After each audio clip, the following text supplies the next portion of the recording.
Hello students, कैसे हैं आप? उम्मीद करता हूँ कि सब ठीक होंगे, प्रसन्न होंगे, खुश होंगे। तो आज हमको आपसे काफ़ी दिनों बाद मिलन हुआ।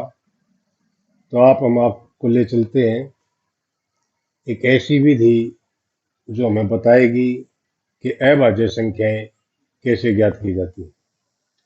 1 से लेकर 100 तक की अभाज्य संख्याओं को ज्ञात करने की एक विधि है ये, जिसका नाम है इराटोस्थीनिस की छलनी विधि। ये एक यूनानी गणितज्ञ हुए हैं और ये ईसा पूर्व 3री शताब्दी में हुए हैं। इन्होंने ये विधि बताई थी, इसलिए इस विधि का नाम भी इराटोस्थीनिस छलनी विधि या सी ऑफ इराटोस्थीनिस के नाम से ये प्रसिद्ध है। इसमें हम बिना गुणनखंड किए 1 से 100 तक की संख्याओं के को ज्ञात कर सकते हैं कि कौन सी संख्याएं भाज्य हैं और कौन सी संख्याएं अभाज्य हैं। तो देखिए, इस पे हमने यहाँ 1 से स्टार्ट करके 1, 2, 3, 4, 5, 6, 7, 8, 9, 10, 11, 12, 13, 14, 15, 16, 17, 18, 19, 20 इस प्रकार से 100 तक की संख्याओं को यहाँ लिख लिया है। इसके बाद हमने क्या करना है? इसके बाद हमने सबसे पहले स्टेप 1 जो है, इसमें हमने इस एक को काट देना है, क्योंकि एक अभाज्य नहीं है और एक भाज्य भी नहीं है। ये मैं बाद में आपको बताऊंगा। अब जो अगली संख्या आएगी, इसके ऊपर हमने ऐसे सर्कल लगा देना है, घोड़ा लगा देना है, और इस सर्कल के बाद जितनी भी 2 के टेबल में आती है संख्या, उन सबको काट देना है। जैसे 2 दूनी 4, 2 तिया 6, इसको भी काट दिया, 2 चौके 8। जो 2 की टेबल में आते हैं, यानी कि जो 2 से भाग होते हैं, वो सभी संख्या हमें काट देनी है। या यूं कहो कि 2 के सारे गुणज हमें काट देने। 12, 12 के बाद 14, 16, 18, 20, फिर 22, 24, 26, 28, 30, 32, 34, 36, 38, 40, 42, 44, 46, 48, 50, 52, 54, 56, 58, 60, 62, 64, 66, 68, 70, 72, 74, 76, 78, 80, 82, 84, 86, 88, 90, 92, 94, 96, 98, 100। ये हमने वो संख्या काट दी जो 2 के गुणज है, 2 जिसको भाग करता है। अगली संख्या 3 पे हमने गुणा लगाया, और अब 3 के अतिरिक्त जितने भी 3 के गुणज हैं उनको क्रॉस कर दो, काट दो। 3 के गुणज यानी कि 3 की टेबल ले। 6 तो पहले कटा हुआ है 9, 3 चौके 12 कटा हुआ है, 3 5 15, 3 6 18 कटा हुआ है, 3 7 21, 24, 27, 30 कटा हुआ है, 33, 36 कटा हुआ है, 39, 42, 45, 48 कटा हुआ है। फिर आ गया 51, 51 के बाद 54 कटा हुआ है, 57, 57 के बाद 60 कटा हुआ है ऑलरेडी। इसके बाद आ गया 63, फिर आ जाएगा 66, ये कटा हुआ है, फिर 69, फिर आ जाएगा 72 कटा हुआ है। इसके बाद 75, इसके बाद 78 कटा हुआ है, 78 के बाद आ गया 81, 84 कटा हुआ है पहले से ही। इसके बाद 87, 87 के बाद आ गया 90 कटा हुआ है पहले, फिर 93, फिर 96 कटा हुआ है, फिर 99। इस प्रकार से हमने 3 के सभी गुणजों को काट दिया है। इसके बाद अगली संख्या आती है 5। इस पे गोलदारा लगाया, और 5 के जितने भी इसमें गुणज हैं जिसको 5 भाग करता है उन पे भी क्रॉस का निशान हम लगा देंगे। 5 दूनी 10 कटा हुआ है, 15 कटा हुआ है, 20 कटा हुआ है, 25 कटा हुआ नहीं है, इसको काट दिया। 30 कटा हुआ है, 35 कटा हुआ नहीं है, इसको काट दिया। 35 के बाद 40 कटा हुआ है, 45 कटा हुआ है, 45 के बाद 50 कटा हुआ है, 50 के बाद 55, इसको काट दिया हमने।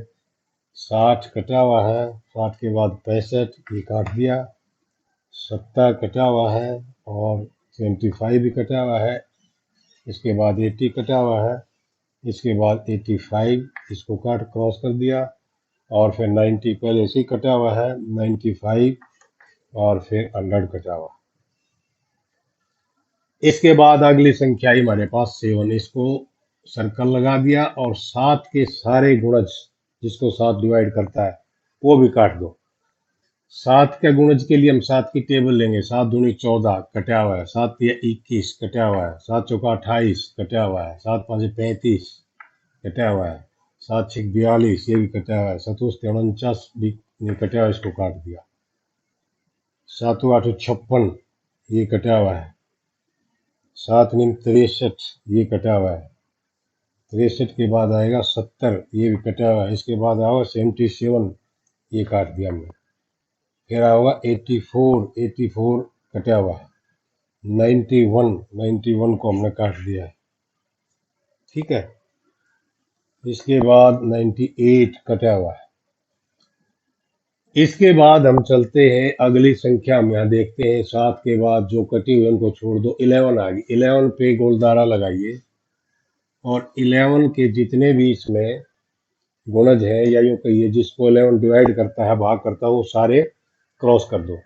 11 दूनी 22, 22 कटा हुआ है, 11 तिया 33 ये भी कटा हुआ है, 11 चौक 44 ये भी कटा हुआ है, 11 पंजे 55 भी कटा हुआ है, 11 छिका 66 भी कटा हुआ है, 11 सत्ते 77 भी कटा हुआ है, 11 अठे 88 ये भी कटा हुआ और 11 99 भी कटा हुआ।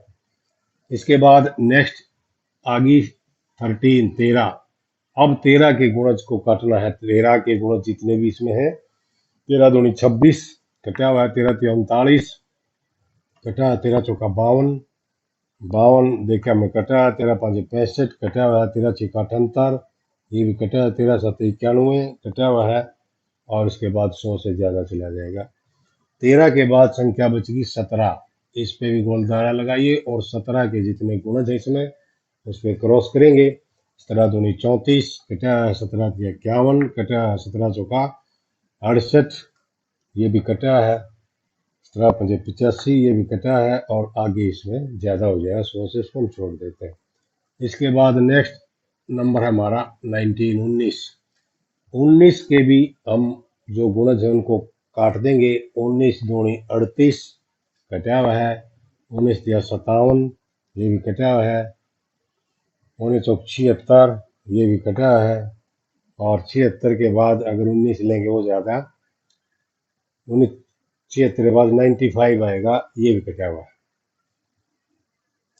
अब इसके बाद आगे संख्या देखते चलेंगे हम। आगे संख्या आ गई 23, इसको भी हमने सर्कल कर दिया। 23 की टेबल लेंगे। 23 दूनी 46 ये कटा हुआ है, 23 की 69 69 ये भी कटा हुआ है, 23 चौका 92 92 कटा हुआ है। इससे आगे संख्या आएगी 29, इसको सर्कल कर दिया। 29 की टेबल लेंगे। 29 दूनी 58 ये पहले से कटा हुआ है, 29 या 87 87 ये भी कटा हुआ है, उसके बाद 100 से ऊपर चला जाएगा। और इससे आगे हम चलते हैं। ये एक संख्या 31 बची है, इसको भी सर्कल कर दिया। 31 दूनी 62 62 देखेंगे हम, इसमें कटा हुआ है और 31 या 93 93 ये भी कटा हुआ है। इसके बाद आगे चलते हैं। ये 37 है, इसको भी सर्कल कर दिया और 37 की टेबल लेंगे। 37 दूनी 74 वो कटा हुआ है और 37 दिया करेंगे तो 100 से ज़्यादा चला जाए, उसको छोड़ देंगे। इसमें फिर आगे चलते हम देखते हैं। से ये 41 है, 41 की टेबल लेंगे। 82 पहले से ही कटा हुआ है। फिर आ गया 43, इसको भी सर्कल कर दिया और 43 दूनी 86 86 कटा हुआ। इसके बाद आ गया 47, इसको भी सर्कल कर दिया हमने। 47 दूनी 94, 94 हम देख लें कटा हुआ है। इसके बाद आगे चलते जाइए और ये 53, इस पे भी हमने सर्कल कर दिया है। अब इसकी टेबल लेने की आवश्यकता नहीं, क्योंकि इसकी टेबल 53 दूनी 100 से ज़्यादा चली जाएगी, 128, इसलिए इसकी आवश्यकता नहीं। और आगे देखिए बिना कटी और कौन सी संख्या 59, 59 की भी टेबल की हमें जरूरत नहीं है। और फिर है 61, 61 के बाद 67, 67 के बाद 71 और फिर 73, ये हम सर्कल इस पे करते हैं। 79, 79 के बाद 83, 83 के बाद आ जाएगी 89 और 89 के बाद आ जाएगी 97। इस प्रकार से हमने इसको तब तक जारी रखना है जब तक या तो सारी संख्याएं, इनमें से जितनी भी संख्या लगी, या तो उनके ऊपर सर्कल हो या उनके ऊपर क्रॉस हो। अब हम देखते हैं कि कुछ संख्याओं के ऊपर तो सर्कल है और कुछ संख्याओं के ऊपर क्रॉस है। एक जो संख्या है, ये एक ऐसी संख्या है, ये आपने नोट करनी चाहिए कि ये न तो भाज्य है और ना ही अभाज्य है। तो इस संख्या को हम अलग रखते हैं, एक को, ये एक सबसे अलग है, जिसको हम लिखते हैं एक न ही भाज्य है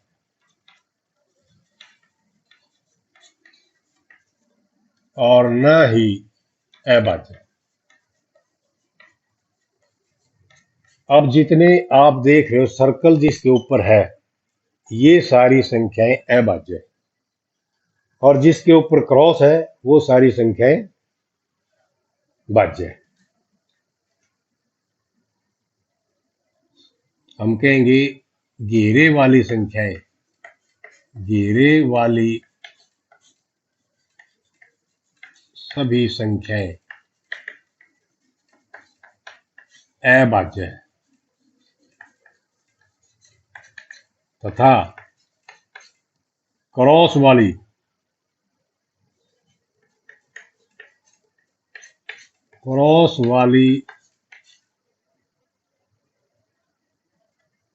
सभी संख्याएं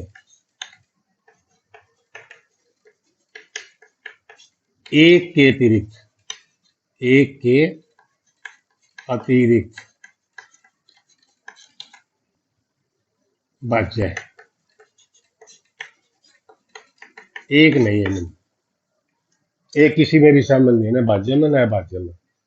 तो इस प्रकार से ये इराटोस्थीनिस की छलनी विधि कहलाती है। इससे हम 1 से लेकर 100 तक ये बता सकते हैं कि कौन सी संख्याएं भाज्य है और कौन सी संख्याएं अभाज्य है। इस विधि को, क्योंकि ये यूनान का रहने वाला था और इसी ने इसको इजाद किया था, इसी ने इसकी खोज की थी, इसलिए इस विधि का नाम भी इसके नाम के ऊपर रख दिया गया है। तो मुझे उम्मीद है कि आपको समझ में आ गया होगा। Thank you. इस छलनी विधि से अब हम क्या लिखेंगे, देखिए यहाँ अभाज्य संख्याएं कौन कौन सी आई हमारी। अभाज्य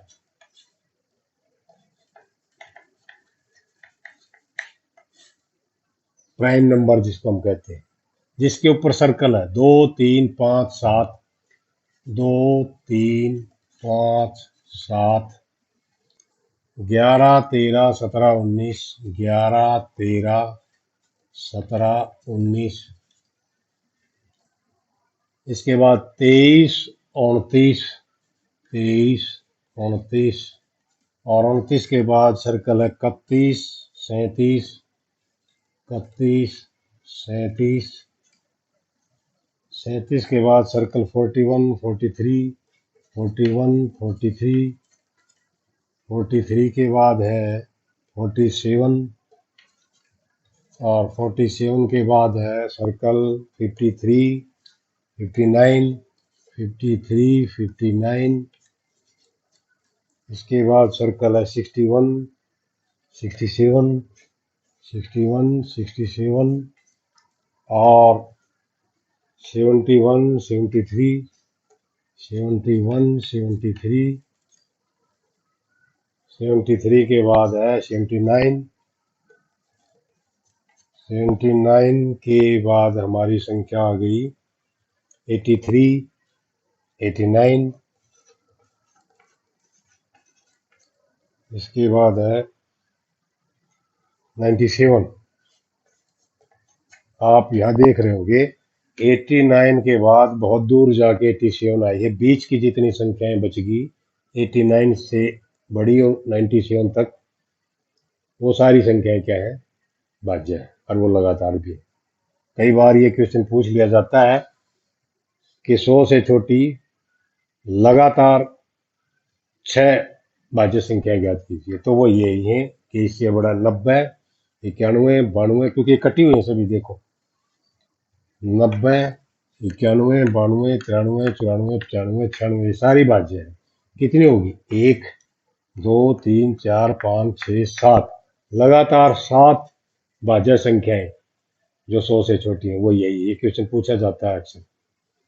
तो अब जितनी बच गई इस टेबल में इनके अतिरिक्त और एक को छोड़ करके, वो सारी क्या है, भाज्य संख्याएं हैं, कंपोजिट नंबर। तो इस टेबल से आपको 100 तक की संख्याओं के बारे में विस्तार से मैंने जानकारी देने की कोशिश की है कि कौन सी संख्याएं भाज्य है, यानी कि प्राइम है, और कंपोजिट है, और कौन सी अभाज्य है, प्राइम है। तो अब हम इसके सवाल लेंगे। एक्सरसाइज 3.2 से स्टार्ट करेंगे। देखिए आगे। ये एक्सरसाइज 3.2 से पहले एक बार ये सम संख्या और विषम संख्याओं के बारे में भी आपको पता होना चाहिए। सम संख्याएं कौन सी है? सम संख्याएं दो से भाग होने वाली, 2 दूनी 4, 2 तिया 6, 2 चौके 8, और आगे भी चलते जाए, यानी कि जो दो के गुणज है वो सारी संख्याएं सम संख्याएं कहलाती है। और इनके अतिरिक्त जो बच गई एक, जैसे इसके बीच में 3 है, इसके बीच में यहाँ 5 है, इसके बीच में यहाँ 7 है, ये इस प्रकार से ये सब सारी संख्याएं हैं, ये विषम संख्या है। 1, 3, 5, 7, 9, 11, 13, 15, 17, 19, कहीं तक भी हम चलते रहे। और ये है 2, 4, 6, 8, 10, 12, 14, 16, 18, इस प्रकार से ये भी कहीं तक भी चलते रहे। ये सम संख्या है, ये विषम संख्या है। तो अब हमारे पास 4 तरह की संख्याएं आपने सीख ली हैं। हमने पहले से की थी भाज्य संख्याएं,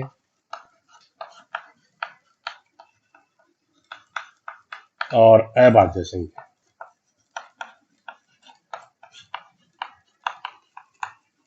सारणी के माध्यम से हमने इनको आपको समझाने की कोशिश की थी।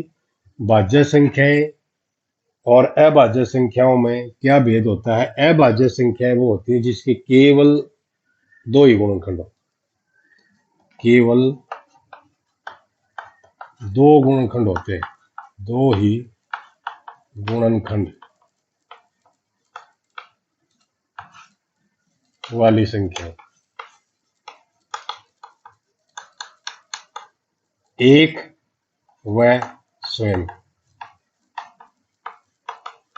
ये दो इसके गुणनखंड होते हैं। एक होगा, एक तो सबका गुणनखंड होता है, और स्वयं वो संख्या होगी। तो ऐसी संख्या होती है अभाज्य संख्याएं। जैसे 13 है, 13 के गुणनखंड सिर्फ यही है, 1 और 13, और कोई गुणनखंड नहीं है। तो इसलिए केवल दो ही गुणनखंड वाली जो संख्याएं हैं, या यूं कि ये जिसका गुणनखंड एक या स्वयं वो संख्या है, वो सारी अभाज्य संख्या है। और भाज्य संख्याएं वो रहेगी जिनके गुणनखंडों की संख्या, जिनके गुणनखंडों की संख्या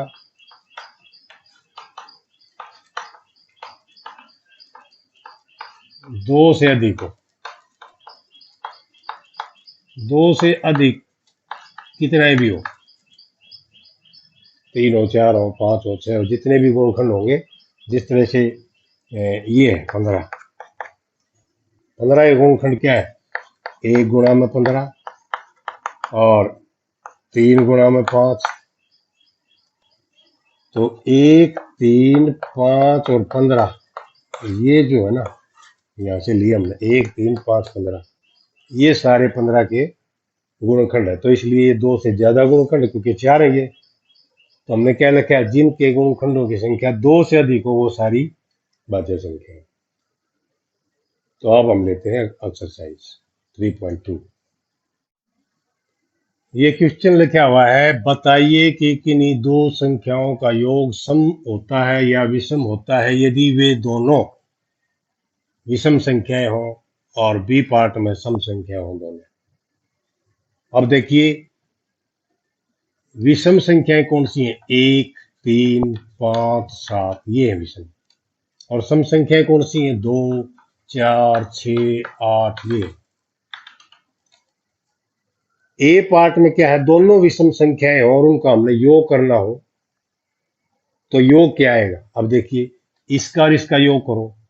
1 जमा में 3 कितना हो गया? 4 हो गया। और 5 जमा में 7 करेंगे, योग कितना हो गया? 12 हो गया। इन दोनों का योग, इसका ये आ गया, इसका ये आ गया। दोनों विषम है लेकिन इनका योग क्या है? इनका योग आ गया सम। दोनों विषम है, इनका योग क्या आया? सम। तो इसका आंसर क्या हो गया? सम। ठीक है। अगर दोनों विषम ये सम हो, दोनों सम है तो इनका जोड़ करेंगे। जैसे 2 का और 4 का जोड़ करें हम, 2 प्लस में 4 करेंगे 6 आ गया। 6 का और 8 का करें 14 आ गया। ये भी सम है, तो इसका आंसर भी क्या आएगा? सम। ठीक है, समझ गए होंगे। यहाँ सेकंड क्वेश्चन में कुछ स्टेटमेंट दी हुई है जिसमें आपने बताना है, बताइए इनमें से कौन सा कथन सत्य है और कौन सा असत्य है, यानी कि ट्रू और फॉल्स बताना है आपने। पहला है 3 विषम संख्याओं का योग सम होता है। कोई भी 3 विषम संख्या हमने ले ली, जैसे ये है 1 प्लस 3 प्लस 5, ये तीनों संख्याएं विषम है और इनका योग जो होगा वो सम होगा। अब इनका योग कितना होया? 9 होया। 9 तो सम नहीं है, 9 तो विषम है, इसलिए ये फॉल्स है। इसको हम लिख देंगे यहाँ असत्य है।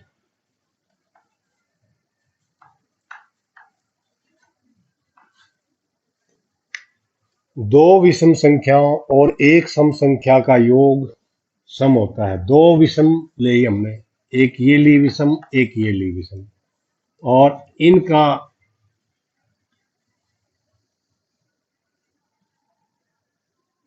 इनका योग सम होता है। दो विषम और एक सम, इसमें एक सम और ले लो, ये सम ले ली मैंने, तो इनका जोड़ करेंगे तो 8 आ गया। 8 भी एक सम है। ठीक है।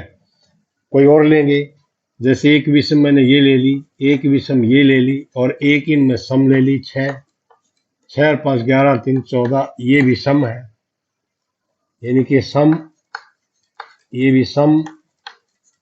कोई और भी ले सकते हम, 5 और 7 दोनों विषम और एक सम ले ली हमने, ये 8। 8 7 15 और 5 20, ये भी सम। तो इसका मतलब क्या है? दो विषम संख्याएं और एक सम संख्या का जब योग करेंगे तो उसका आंसर क्या आएगा? सम ही आता है। ये सत्य है। ये हमने यहाँ करके भी देख लिया है कि ये सत्य आता है। थर्ड है 3 विषम संख्याओं का गुणनफल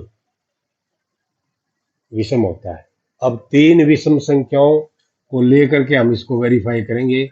ये तीनों विषम है और इनकी गुणा करनी है। 5 3 15 1 15, तो 15 जो है ना विषम है। इसने क्या लिखा है? 3 विषम संख्याओं का गुणनफल विषम होता है। ठीक है, यहाँ तो विषम है। कोई और ले ले, जिस तरह से 3 गुणा में 5 और गुणा में 7, ये तीनों संख्याएं विषम है और इनकी गुणा करेंगे 7 5 35, 35 दिया 105, ये भी विषम है। ठीक है, कोई और भी ले सकते हैं हम। तो इसका मतलब ये क्या है? 3 विषम संख्याओं का जब गुणनफल करेंगे तो उसका गुणनफल विषम ही आएगा। ये सत्य है। फोर्थ है यदि किसी सम संख्या को 2 से भाग दिया जाए तो भागफल सदैव विषम होता है। ये नहीं है। देखिए ये है कोई सम संख्या, सम संख्या को 2 से भाग करना। अगर हम इसको 2 से भाग करेंगे तो हमारा जो उत्तर आया, यानी कि भागफल जो आया, ये विषम है। और इसने क्या है? भागफल सदैव विषम होता है। ठीक है, यह विषम है। यहाँ तो लगता है कि ये विषम है, ये विषम है, अब 76 होगा, लेकिन आगे 8 को मैं जब 2 से भाग करूं, 2 चौके 8, तो ये सम है, ये भागफल सम है। कुछ और भी उदाहरण लेके हम कर सकते हैं जिसमें ये किसी में विषम आ रहा है, किसी में सम आ रहा है। इसका मतलब ये क्या सदैव विषम होता है, ये असत्य है। ठीक है, नेक्स्ट देखिए, सभी अभाज्य संख्याएं विषम है। सभी अभाज्य संख्याएं विषम है। अभाज्य कौन सी है? 2 से स्टार्ट होते हैं अभाज्य, 2, 3, 5, 7, और 7 के बाद 11 है, फिर 13 है, फिर 17 है, ये है अभाज्य। तो देखिए सभी अभाज्य संख्याएं विषम है, नहीं, ये विषम नहीं है। ये जो 2 है ये सम है, बाकी सारी विषम है। इसमें क्या क्या है कि सारी विषम है, सारी विषम नहीं है, असत्य है। अब आपने इसमें यह भी ध्यान देने की आवश्यकता है कि जितनी भी अभाज्य संख्याएं हैं, अभाज्य संख्याएं 2 से स्टार्ट होती है, इससे पहले जो 1 है वो अभाज्य नहीं है, वो भाज्य भी नहीं है। तो 2 से स्टार्ट होने वाली ये सारी अभाज्य संख्याएं, इसको अगर छोड़ दें तो बाकी सारी विषम है। केवल ये एक ऐसी संख्या है जो सम भी है और अभाज्य भी। नेक्स्ट है, अभाज्य संख्याओं के कोई गुणनखंड नहीं होते।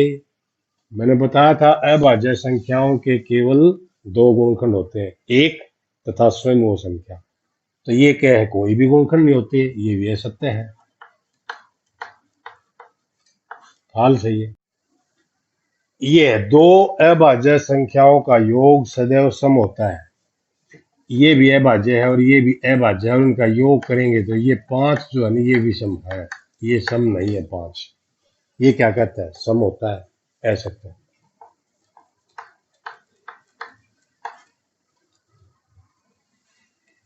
अगला है, केवल 2 ही एक सम संख्या है जो अभाज्य भी संख्या है, यानी कि केवल 2 ही एक सम अभाज्य संख्या है। अभाज्य संख्या यहां से स्टार्ट होती है, 2, 3, 5, 7, 11, 13 एंड सो ऑन। तो इसमें देखिए केवल 2 ही एक सम भी है, अभाज्य भी है, ये सत्य है। केवल ये सम है, बाकी सारी विषम है। तो 2 एक सम भी है और एक अभाज्य भी है, तो ये सत्य है। आगे, सभी सम संख्याएं भाज्य संख्याएं हैं। सारी सम संख्याएं भाज्य नहीं है, क्योंकि इसमें देखिए सम संख्याएं कौन सी हैं, 2, 4, 6, 8, 10, 12, ये क्या है, सभी सम संख्याएं, ये है सारी सम संख्याएं। आगे भी चल सकते हैं, ये सारी भाज्य है, नहीं, ये भाज्य नहीं है, ये अभाज्य है 2, तो इसलिए ये भी असत्य है। और लास्ट है, 2 सम संख्याओं का गुणनफल सदैव सम होता है। कोई भी 2 सम संख्याएं लें, 2 सम संख्याएं जिस तरह से ये दोनों सम है और इनकी गुणा करेंगे तो ये भी सम है। कोई और 2 सम संख्याएं ले सकते हैं, जैसे मैंने ये ले ली 4 और 6, दोनों सम है, इनकी गुणा करिए, ये भी सम है, ये भी कहता है सम होता है। कोई और भी 2 संख्याएं ले सकते हैं जो सम हो, जैसे 6 और 8, 8 6 48, ये भी सम है। तो इसका मतलब ये सत्य है, 2 सम संख्याओं का गुणनफल सदैव सम होता है, ये सत्य है। इस प्रकार से आपने ये सारी स्टेटमेंट, कुछ सत्य कुछ असत्य, यानी कि कुछ ट्रू और कुछ फॉल्स है, इन स्टेटमेंट के माध्यम से आपको केवल ये सिखाना था कि सम विषम भाज्य और अभाज्य संख्याओं में आप आसानी से उनमें भेद कर सकते हो, उनको पहचान सकते हो। तो आज ये आपने क्वेश्चन समझे, और मैं समझता हूँ कि आज इतना ही काम बहुत है। आप इन सवालों की कॉपी पे लिख लिख के प्रैक्टिस करें। कोई फिर भी ना समझ में आता हो तो आप कमेंट्स बॉक्स में डाल दें, आपको उसका हल मिल जाएगा। चैनल को सब्सक्राइब करें और इस वीडियो को शेयर करें। Okay, thank you.